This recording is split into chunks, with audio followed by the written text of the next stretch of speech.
Dellow, congratulations on getting it done yesterday, your first Hawaiian Ironman. How was it?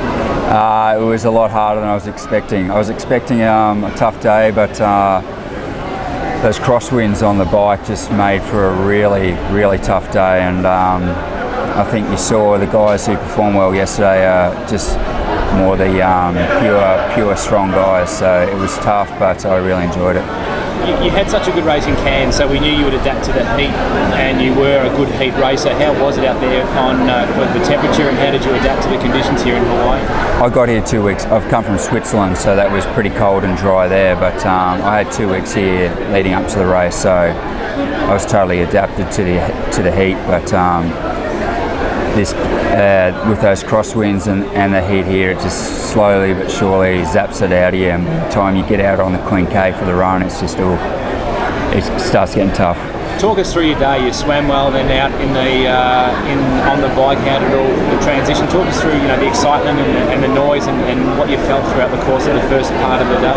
Yeah, it's pretty cool getting into the water in the morning. Like, you look at the crowd just around, you're like, oh, okay, yeah, this is pretty great. Finally in Hawaii. Like, you've been seeing images of Hawaii, pretty much my whole life. So the swim went perfect. Gun went off, jumped straight on someone's feet, and sat like third or fourth for the whole swim, and didn't get touched or anything. So that was great.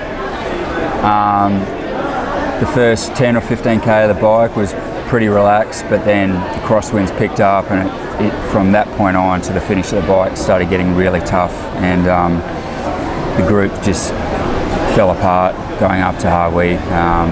At the turnaround, the guys going the other directions. It was just ones and twos and threes at the most. And so at the bottom of Hawaii, I kind of made a bit of a decision that this is just too hard. I've got to pull back a bit here and let a few guys go, because I thought they'd pay the price for it later on in the race. And yeah, sure enough, on the way back on the Queen K, started picking up a couple of guys on the bike, and got into transition with Andreas Raylet, which was a good feeling. And first 20 k's off the run, I actually held back and was still in great position, and then didn't capitulate, but it started getting real tough. And at about 20k, I was thinking top 5, but about 500 metres later, I was thinking, finish this bloody thing. So, welcome to first grade, I suppose. And looking around though on that, the Harvey Express, the pace line that took off at warp speed, what was that like, the opening 40 k's of the bike? It's a really sort of nervous sort of moment. You want to be in good position, and they're so strict on drafting here. Like, you don't want to throw away a year's training just because you've lost concentration and took in the view or something like that. So it's quite a nervous time trying to position yourself and save energy at the same time. Talk us through that little bit of Palani, that when you very first get on the bike, the up and down and the climbs, etc. It's pretty gnarly through Hot Corner, isn't it? Yeah, it's a sharp corner, that's for sure, and plenty of pressure in your tyres because it's such an out and back course. So yeah, I was pretty cautious around that corner both ways, but I've come from an ITU background, so a couple of corners aren't too much of a worry, but yeah. It's funny you say that, given your ITU background and given the implosion in Australian men's racing at the Olympics and pre and all that carry on that went on, etc. How good does it feel sitting here, being knowing that you've got what it takes to go deep in a field in Kona after your ITU career? Well, first of all, coming over to Ironman, it's a great relief, because there's no one outside of you can affect what you want to do. If I want to qualify for Kona, it's up to me. I know the selection policy. There's no discretion. So after going through 10 years of ITU, that's just such a relief, just to have everything put in your hands. But as far as performing at Ironman, I always had a feeling I'd be stronger at Ironman than I was at ITU.